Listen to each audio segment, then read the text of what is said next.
in France. We're staying in a beautiful place, a village of Étrennes, just outside Arras. The gîte we're in is in the grounds of this beautiful house behind us. It's an old abbey.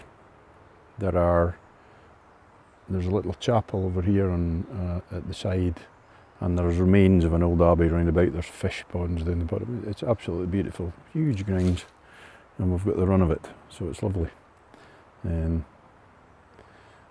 But we're here, we're in France, we're just outside Arras, and the purpose of this trip really is to visit some of the World War I battlefields, find out a bit more about them, and find out more about two people really. My great-grandfather, James Thompson, who served here through the 1914-1918 World War I as part of the 9th Battalion, the Cameronians, Scottish Rifles. He fought extensively here at Arras, was part of the Battle of Arras in 1917. He was here several times. He also fought on the Somme, he fought at Ypres, he was at Passchendaele, Vimy Ridge, the list goes on. He, unlike many of his comrades, survived and came home, thankfully. But I'm here just to visit some of the places that he went to. And we're also here for Caroline's great cousin, twice removed, Lancelot James Gibson Scott, who served here with the Cameron Highlanders. He came here at the age of 19 with the Cameron Highlanders, and sadly was only here for 3 months in 1918 before he was killed in action. He has no grave, although he is commemorated on a memorial in Soissons. He was killed on the 23rd of July 1918. So on Monday the 23rd of July 2018 we will travel to the place where he died, and we will travel to the memorial which has his name on it, and just remember him 100 years to the day since he died. So that is really the purpose of the trip, to follow in the footsteps of these two men, two completely different men who never knew each other. There is another man who was my great-great-uncle, Gilbert Glass, who served here with the Royal Irish Rifles. He was also tragically killed and has no grave. He died on the 1st of July 1916 on the Somme. So we might be able to catch up with him as well. Let's go. I don't know if you can see the changes that have come over me in these last few days. I've been afraid that I might drift away. So I've been telling old stories, singing the Ulster songs. Memorial.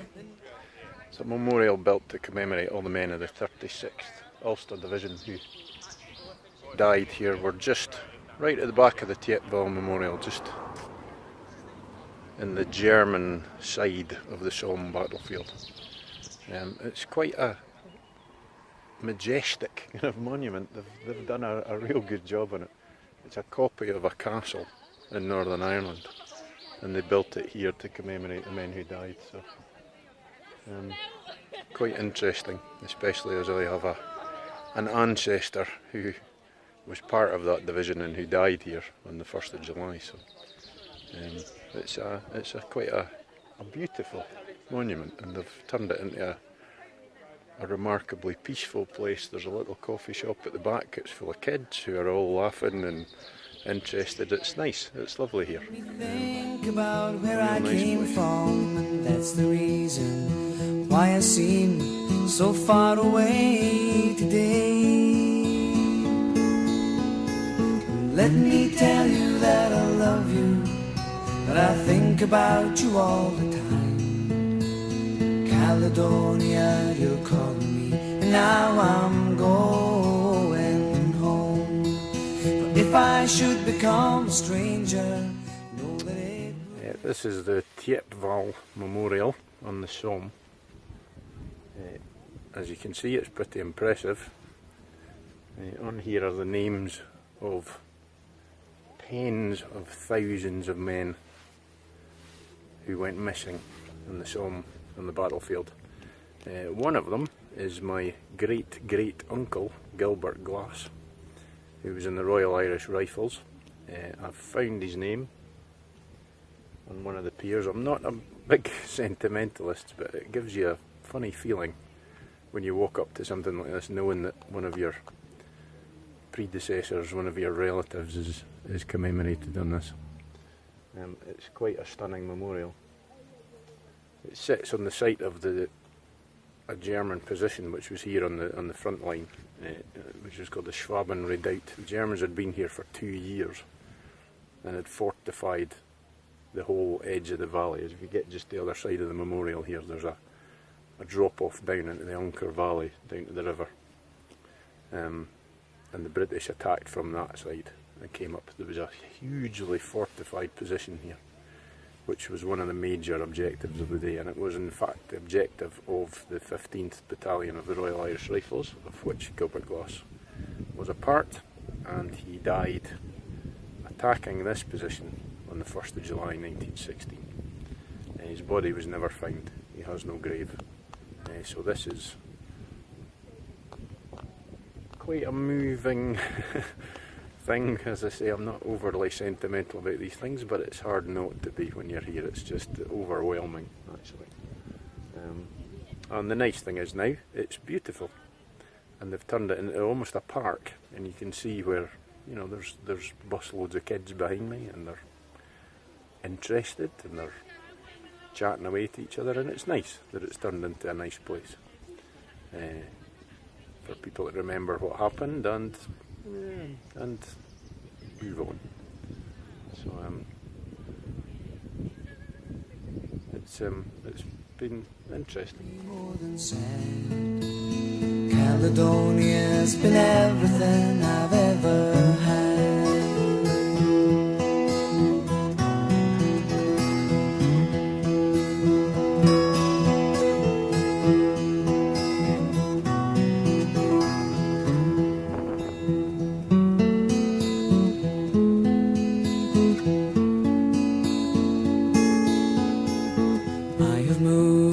Kept on moving, proved the points that I need proving. Lost the This is the Loch Nagar crater on the front line of the Somme. It's one of the mines that was blown at 28 minutes past 7. Get this so you can see the side of it. 28 minutes past 7 on the 1st of July. Almost 18 tons of explosives went off at the bottom of this hole. The resulting explosion could be heard in London, and it signalled the start of the Battle of the Somme. There's more of these, but this is one of them. It's now kept as a memorial.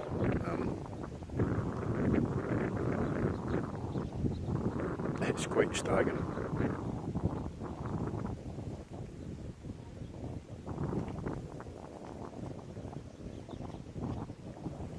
I wouldn't have stood a chance with it. Losing, found others on the way. I have kissed the ladies and left them crying. Stolen dreams, yes, there's no denying. I have travelled hard, sometimes with conscience flying, somewhere with the wind.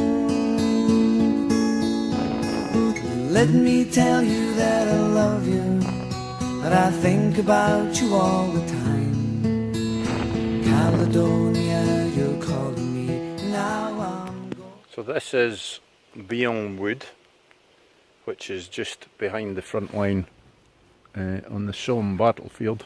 We're sitting on the south side of the Unker Valley at the moment. On the 1st of July 1916, the 9th Cameronians, including Private James Thompson, took up position in this wood in the middle of the night, about 2:30 in the morning. They were the divisional reserve for that day, so they weren't going over the top on the 1st of July, they were the reserve division. So they spent the whole of the 1st of July in this wood, listening to the artillery barrage which started up. They reported it as being incredible, starting up in the morning, and then groups of German prisoners started coming back through this wood. We're only about half a mile behind the front line, as it was on the 1st of July. So 100 years ago, James would have stood in this wood listening to it all kicking off.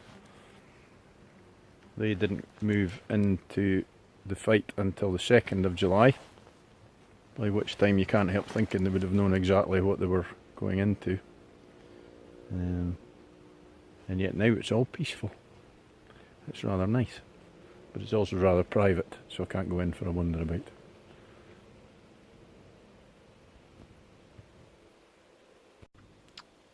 As you can see, Beon Wood's it's pretty grown up. I imagine the trees are all new since 100 years ago, but it now sits in the middle of all this beautiful farmland. It's all fruit trees round about here, but it's rather lovely.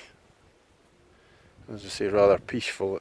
Nothing would give away I can't even begin to imagine what this place would have been like 100 years ago. If I should become a stranger, you know that it would make me more than sad. Caledonia's been everything I've ever had.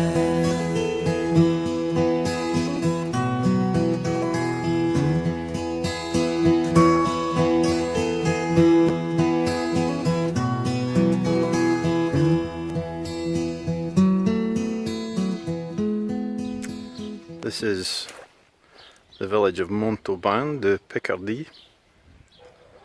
On the 2nd of July 1916, the 9th Cameronians were ordered to move up to this village to relieve the 90th Division, who had taken it on the 1st of July, the first day of the Somme. It was actually one of the few objectives that was achieved on the first day of the Somme.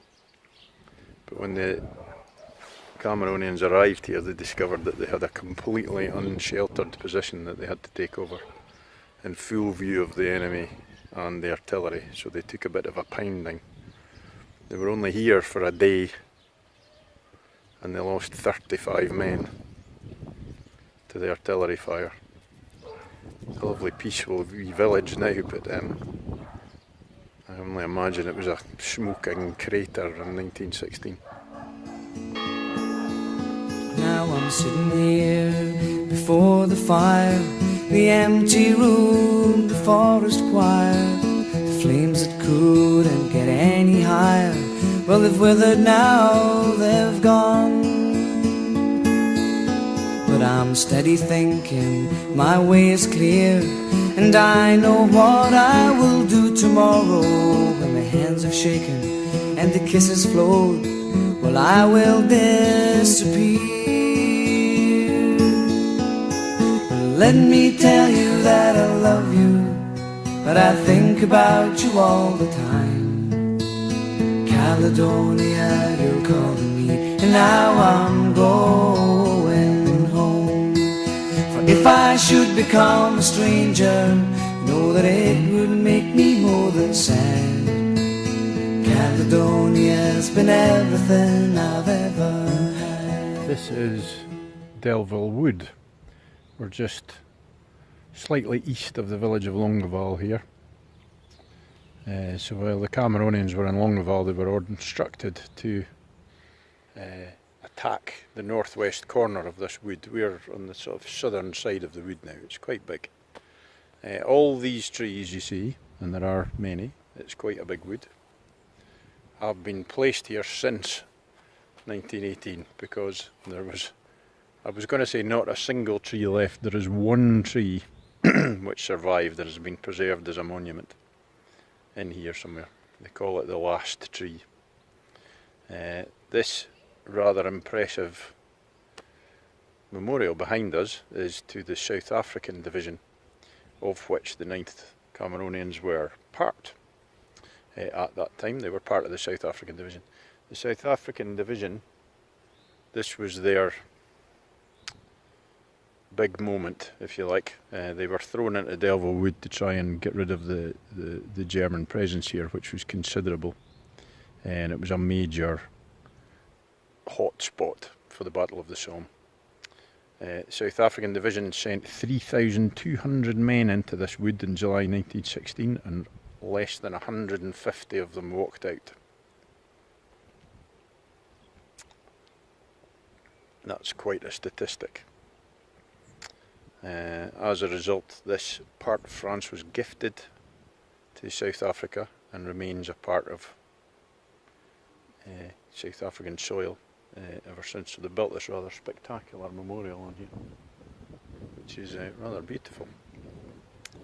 But James Thompson was part of the fighting for this wood.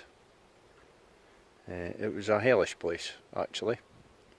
They had trenches all over the place. The Germans were hidden in the trees. I mean, you can see how thick these trees are. It would have been similar, much the same.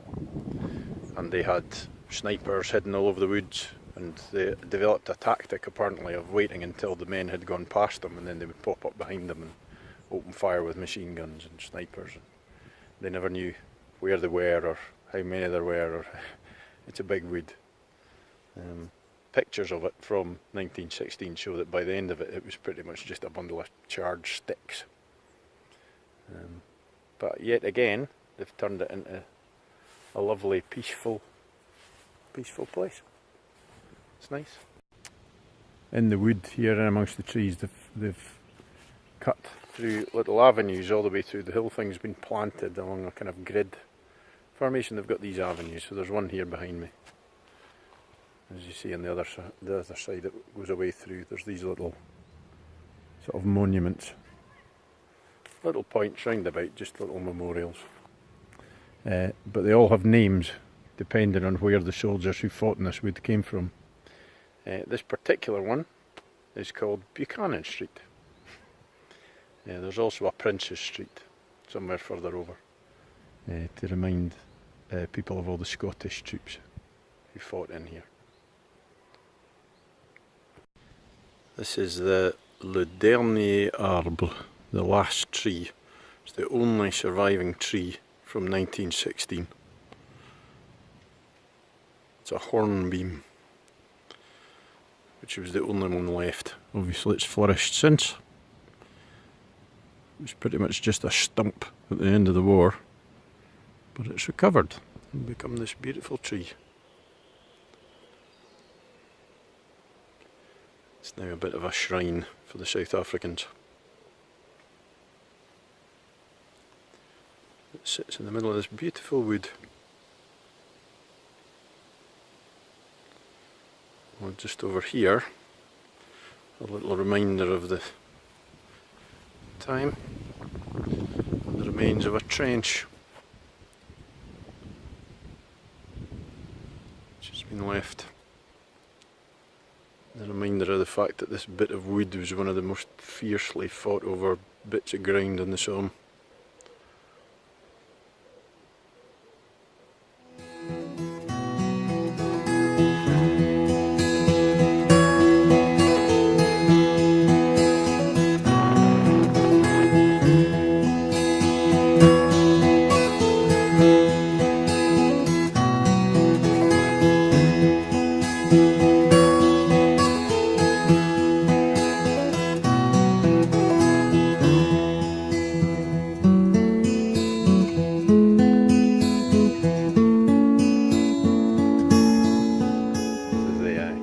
Memorial on Vimy Ridge.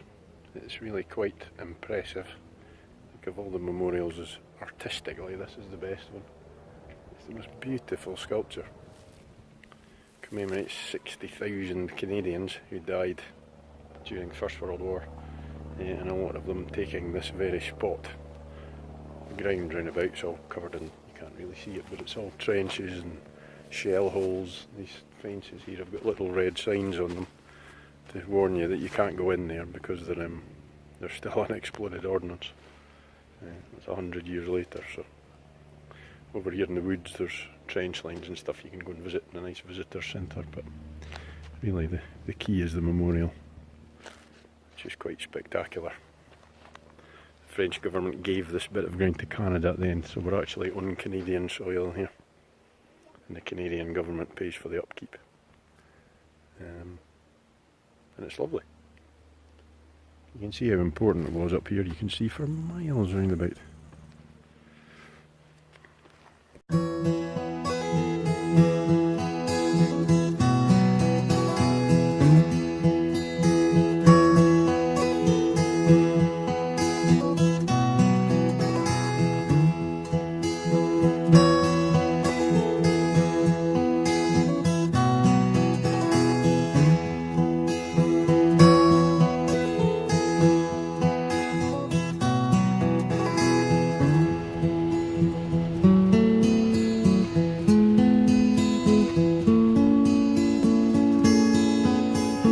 I don't know if you can see the changes that have come over me in these last few days. I've been afraid that I might drift. Sometimes you come to a place that makes you stop. This is such a place. This is the French National Military Cemetery. Saint Laurent de Notre Dame de Saint Laurent. It sits on top of a hill just north of Arras. I'll show you. You can see this way. This is the chapel in the middle of it, which would disgrace half the cathedrals in Paris. And this rather impressive monument over here as well. There are so many people buried here. This is one way. And it goes on for the same distance the other way as well. The dead French soldiers from lots of different cemeteries were gathered here after the First World War. On the other side of the road, I don't know if you can see that, there's a black oval. Inside that are metal wall panels with the names of all the soldiers who died in this area in the First World War, inscribed on all the soldiers, German, French, British, all the other nationalities.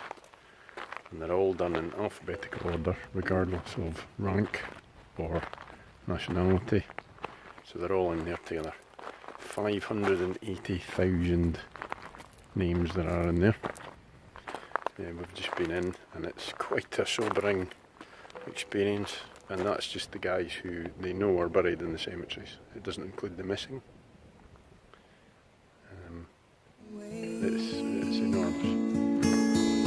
I've been telling old stories, singing songs that make me think about where I came from. And that's the reason why I seem so far away today. Firstly, apologies for my sweaty countenance again. We reckon it's 34 degrees today. Okay, so on the 9th of April 1917, the Battle of Arras kicked off. Arras is just down the hill behind me. You can just kind of possibly see a few buildings sticking up above trees there. Where I'm standing just now, I'm actually standing in the middle of no man's land. The German trenches were over here somewhere. And on the morning of the 9th of April, this little wood here and this other little wood at the back there, they're little woods now, but they conceal, it has now become obviously a kind of rubbish pit. But these two were enormous big mine craters, which were actually in no man's land just in front of the British trenches. They're significant because on the morning of the 9th of April, to start their assault, the 9th Cameronians sneaked out of their trenches under cover of darkness and formed up, the whole battalion formed up in these two mine craters to give them a start. And then when the whistles went and the push started, they came out of these craters and across this field towards the Germans. There's a little cemetery which you can't really see because it's all maize growing here. You can just see the top of the memorial there. I'll walk down towards it. There's a little cemetery here which contains just a few men, but among them are members of the 9th Cameronians, the Scottish Rifles, and the date of death given for them is the 9th of April 1917. So this was where they started, and for some of them this is where it finished. It was a big battle, one of the most significant ones of the war. The daily casualty rate at the Battle of Arras was about 4,700 men a day in the British Army, which is a higher daily average than the Somme.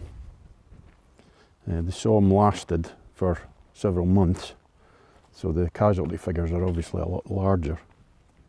But the daily average casualty figures at this battle were higher than the Somme.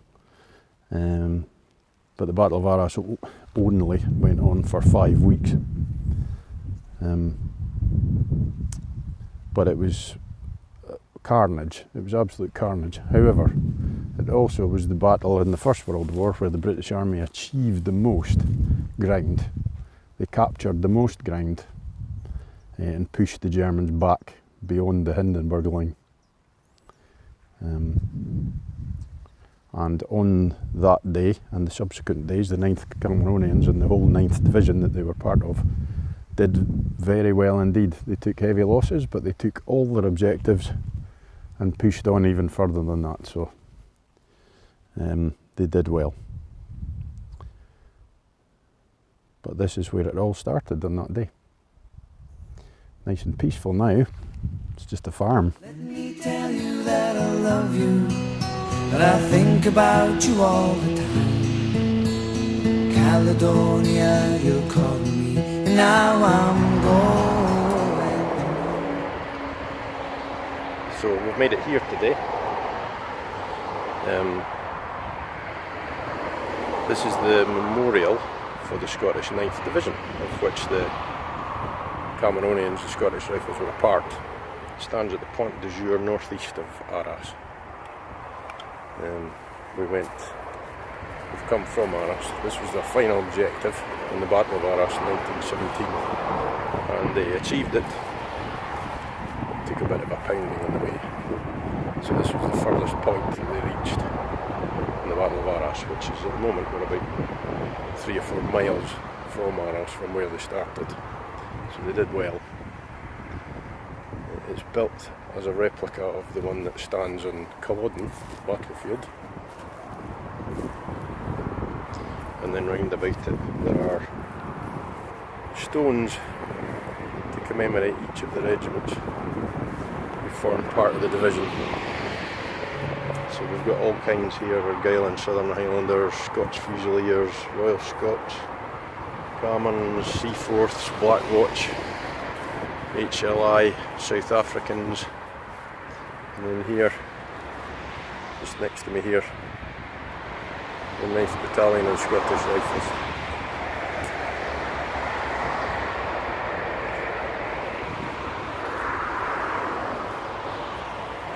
I've brought the memento, the family, the only valuable family heirloom we have, which is this. This is the tobacco tin that belonged to James Thompson, which he carried with him. So this, unlike me, has been here already, albeit 101 years ago.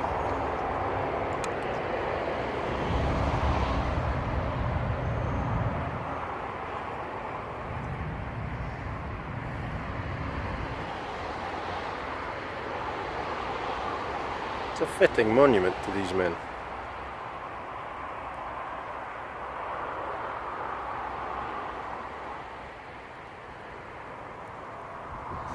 If I should become a stranger, know that it would make me more than sad.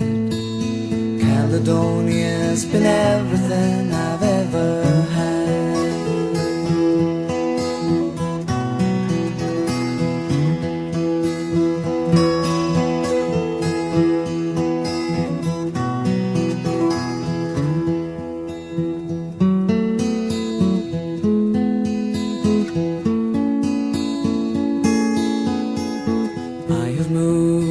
kept on moving, proved the points that I This is the need. Passchendaele Museum. We're in the village of Zonnebeek, which is just outside Ypres. I never realised until we got here, but on the 20th of September 1917, when the 9th Cameronians, of which my great-grandfather was a part, when they were sent into an attack, this was their objective, this village. So they fought their way up here from Ypres, left via the Menin Gate, started at 20 to 6 in the morning, fought their way up here against quite stiff resistance, and eventually ended up in this village. So again, great-granddad Thompson was here. It's the most amazing museum. They've got fantastic stuff inside, reconstructed dugouts, all kinds of things. And they've also, as you can see, turned it into a big massive park. So it's very hot here. I'm about to go over to the cafe for a nice cold drink. Lost the friends that I needed losing, found others on the way. I have kissed the ladies and left them crying, stolen dreams, yes, there's no denying. I have travelled hard, sometimes with conscience flying, somewhere with the wind. Let me tell you that I love you, that I think about you all the time. Caledonia, you're calling me, now I'm going home. For if I should become a stranger, you know that it would make me more than sad. Caledonia's been everything I've ever had.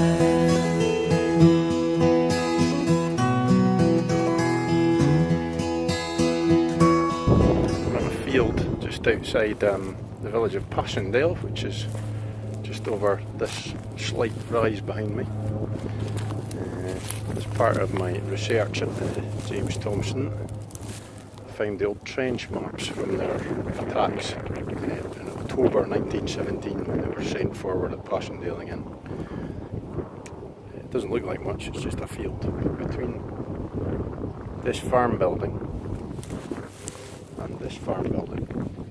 The 9th Cameronians got as far as this field and couldn't go any further because of the weight of machine gun fire that was coming down on them and the artillery fire. So they dug in this field, and this is as far as they got. It's as close as they got to Passchendaele was this field. So all four companies dug in along the front here, and they took a lot of casualties until eventually they were relieved and moved their way back. So it's just a field. And again, the tobacco box is here. As I said before, it's been here already. Brought it back. I can't decide whether or not my great-grandfather would be pleased about that or not. Probably this is one of the last places on earth he would ever want to come back to, but this tobacco tin has made it.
before the fire, the empty room, the forest choir, the flames that couldn't get any higher.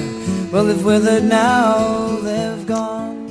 So, the last night of our little trip here to La Belle France, and it's time to go home tomorrow, which is very sad because we've had a lovely week, and this beautiful place has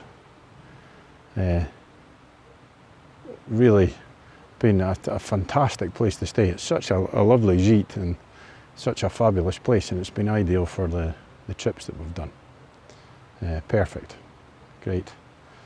So we're preparing our last barbecue. At the moment the coals are heating up, the beer is in the fridge. So a couple of beers, an early night, and then we're off tomorrow morning back up to Ismuiden for the ferry. It's been a very thought-provoking week. We have been following, as you know, the footsteps of 3 men. All 3 of these men we've managed to follow a bit of their footsteps, go to some of the places that they would have been, pay our respects, just remember all the people who never came home, the people these men would have known, the men themselves. And it's been a really interesting and lovely week. A lot of it's not fun, but it has been thoroughly interesting, and we've had a great week. It's been really good, and it's a nice thing to do with family members, where everybody kind of understands and feels the same way about it as you do. So it's been good. It's been really great. I will be sorry to leave France. France and I have got on really quite well this time, and I've really been enjoying being here. But it's too hot and we're all greasy spots. Motorcycle touring is all very well in temperate climates, but today it was 37 degrees. Greasy spot, greasy spot. I wish I could go local and ride the bike in shorts and a t-shirt, but I fear I am not made that way. I will always be a leathers man. So yes, adieu France. But I don't think it'll be long, so à la prochaine. Merci.